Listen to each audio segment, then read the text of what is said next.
Press बंधुओं का बहुत बहुत धन्यवाद जो आप आज इस प्रेस कॉन्फ्रेंस को कवर करने के लिए आए हैं। और दोस्तों, आज का ये जो इशू है, आज का जो टॉपिक है, ये सही में बहुत गंभीर है। ये इसीलिए गंभीर है क्योंकि ये किसी की आस्था का विषय है। और जब आस्था की बात आती है तो मुझे लगता है कि कभी भी किसी को राजनीति नहीं करनी चाहिए।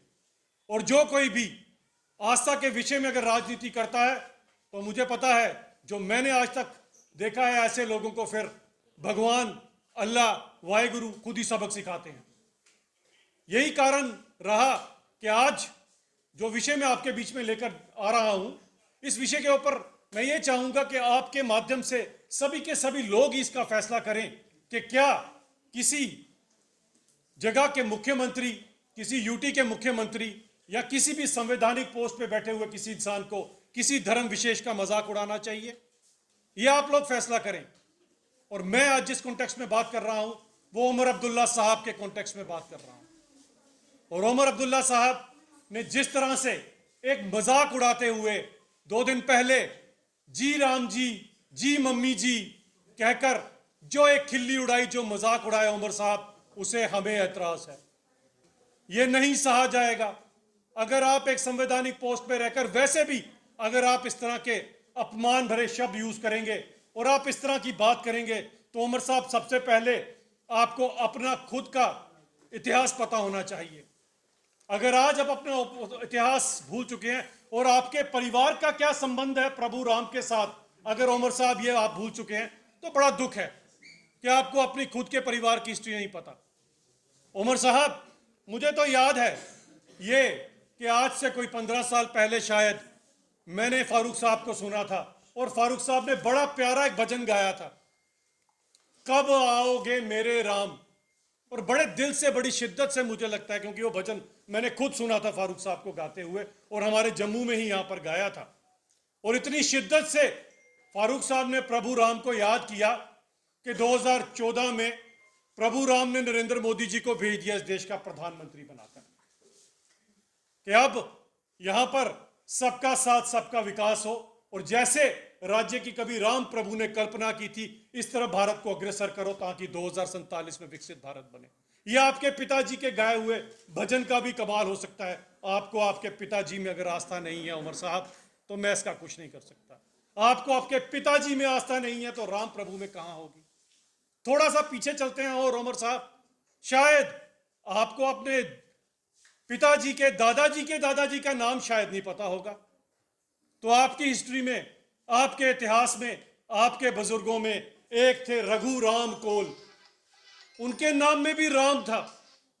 आपके परदादों के परदादा के नाम के अंदर भी राम था। उमर साहब, आपको राम भगवान के नाम से इतना एतराज कि आप बोले कि मेरे बहन का बेटा ने एक पिक्चर देखी, जी मम्मी जी, जी राम जी। इस तरह के टॉन्ट आज करोड़ों लोगों की आस्था के साथ आपने ये टॉन्ट किया है। और जरा अपने रिश्तेदारों के बच्चों को समझाएं कि बेटा पिक्चरें देखना बंद कर दे, मामू का राज खत्म हो गया है, अब बैकडोर अपॉइंटमेंट नहीं होगी, पढ़ोगे तो नौकरी मिलेगी, नहीं तो वही हाल होगा जो यहां पर बेचारे चंद बेरोजगार लोगों का आपकी वजह से हुआ। इसलिए पढ़ने के लिए कहें, मामू का राज खत्म है। और दूसरी बात मैं आपको बताना चाहता हूं कि जो भाषा आप यूज करते हैं, इससे हमें एतराज है। प्रभु राम हमारी आस्था का विषय है और आस्था के विषय के ऊपर उमर साहब हम किसी की नहीं सुनेंगे। और अगर आप इस तरह का अपमान करेंगे तो एक बात याद रखिएगा, हाथ कंगन को आरसी क्या और पढ़े लिखे को फारसी क्या। जरा कांग्रेस का इतिहास थोड़ा सा स्टडी कीजिएगा।